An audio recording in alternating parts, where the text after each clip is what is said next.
अस्सलाम वालेकुम। आज हमारा CS 201 का लेक्चर नंबर 4 है। और आज इस लेक्चर नंबर 4 में जो हमने चीज़ें डिस्कस करनी थी कि वो हमारे वेरिएबल्स के रिलेटेड जो रह गया था हमने करना है। तो अभी हम अपना लेक्चर नंबर 4 स्टार्ट करते हैं, जिसके बारे में हमने पढ़ना था कि वेरिएबल्स के अंदर जो है वैलिड और इनवैलिड जो है कौन कौन से नाम हैं और कौन कौन सी ऐसी रिस्ट्रिक्शंस हैं जो हम लोगों को जो है उनको अवॉइड करना है। तो वैलिड और इनवैलिड वेरिएबल्स क्या हैं, तो अभी हम इसके बारे में जो है वो डिस्कस करेंगे। तो सबसे पहले आ जाता है कि वैलिड जो वेरिएबल्स की टाइप है वो क्या है। ठीक है, तो वैलिड वेरिएबल्स जो हैं उनको देख लेते हैं कि उसके अंदर कौन कौन से आप किस किस तरह वेरिएबल्स को जो है वो डिक्लेयर कर सकते हैं और कैसे जो वेरिएबल्स हैं वो आपके लिए जो है कोड के अंदर एरर जनरेट नहीं करेंगे। तो सबसे पहले आप लोग जो है कोई भी सिंगल अल्फ़ाबेट यूज़ कर सकते हैं। जैसे हम लोग पहले यूज़ करके आते रहे हैं कि हमने इंट लिख के आगे एस लिख लिया, फिर उसके बाद कहते हैं कि ग्रुप ऑफ अल्फ़ाबेट भी आप लोग यूज़ कर सकते हैं, यानी कि आप अपना पूरा नाम लिख लें। ठीक है, और इससे भी कोई जो है एरर है वो यूज़ नहीं होता। नेम लिख सकते हैं एटसेट्रा, आपने जो भी यूज़ करना है। उसके बाद जो हमारा थर्ड स्टेप है उसके अंदर हम लिख सकते हैं इसका नाम किसी भी तरह। जैसे अब मैंने जीनियस लिखना है, ठीक है, और मैंने जेड भी लिखना है। अगर आपके पास दो वर्ड हैं, ठीक है, उसके अंदर आपने स्पेस नहीं यूज़ करनी। स्पेस की जगह पे आपने अंडरस्कोर यूज़ करना है। अंडरस्कोर एक सिंगल साइन है जो आप लोग यूज़ कर सकते हैं।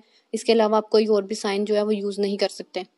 ठीक है, अगर हम इसकी इनवैलिड टाइप्स देख लेते हैं कि कौन कौन सी टाइप्स हैं ऐसी जिनको हम यूज़ कर लेंगे तो वो एक एरर जो है वो हमें जनरेट करके देगा।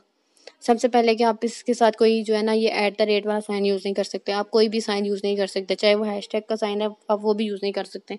वो सिर्फ आपने जो आपकी हेडर फाइल है उसके साथ करना है।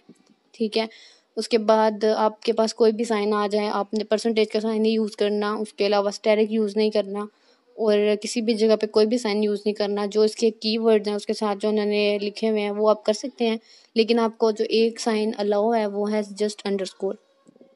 ठीक है, अंडरस्कोर भी मैंने ऊपर आपको यूज़ करके दिखाया है कि आप कैसे यूज़ कर सकते हैं। तो इसके अलावा आपने जो है कोई भी साइन उसको यूज़ नहीं करना। देन हम आगे चलते हैं जीनियस और जेड। जैसे मैंने ऊपर ये बात कर दी है कि आपने अंदर कोई भी स्पेस यूज़ नहीं करनी। अगर आप स्पेस अंदर छोड़ देंगे तो स्पेस जो है वो एरर जनरेट करेगा। आपने स्पेस अगर दो वर्ड को भी लिखना है, आपने दो ही वर्ड लिख के नाम उसको असाइन करना है, उसको डिक्लेयर करना है, तो आप उसके अंदर अंडरस्कोर लगाएं। उसके बाद जैसे अब 1S है, ये अलाउड नहीं है। आप किसी भी नंबर के साथ वेरिएबल का नेम स्टार्ट नहीं कर सकते। आप बिल्कुल ऐसे लिख सकते हैं कि अगर आपने लिखना भी है तो आप लिख दें S1। ठीक है, उसके बाद आप लिख दें F3।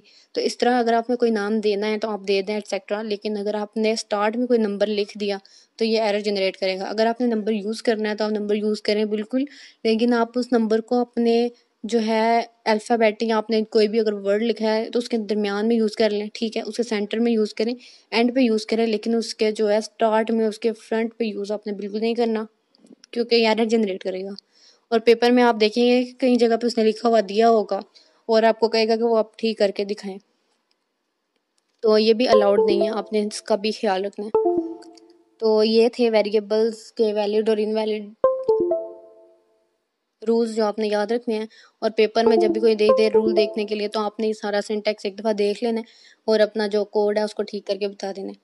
ठीक है, अब देखें इंट है, उसके बाद S1 हमने लिख दिया है क्या कि कैसे हम नंबर यूज़ कर सकते हैं, और उसको मैंने वैल्यू दे दी 6 की।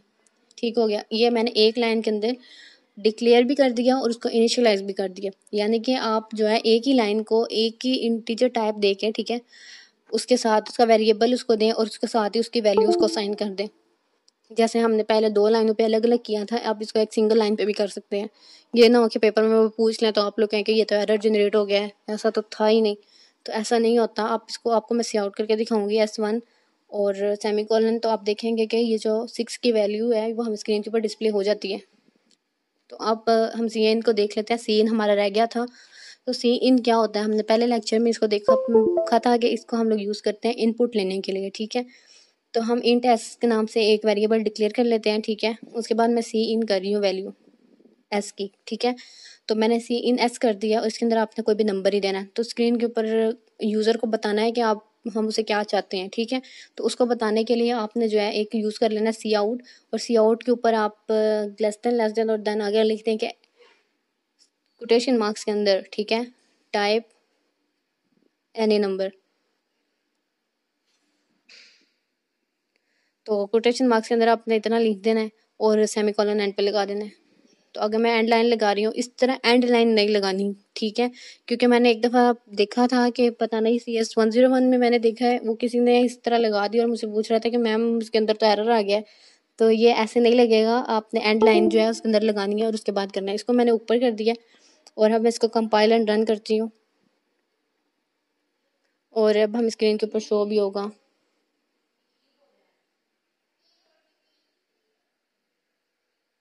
तो ये कह रहा है हमें टाइप एनी नंबर, तो आप इधर कोई भी नंबर जो है वो टाइप कर दें। मैंने 5 करके एंटर किया तो जो हमारा कोड है वो काम कर गया और जो हमारा कोड था वो टर्मिनेट कर गया। क्यों, हमारा जितना भी काम था वो सारा कंप्लीट हो गया, तो उसके बाद जो कोड है वो ख़त्म हो जाता है।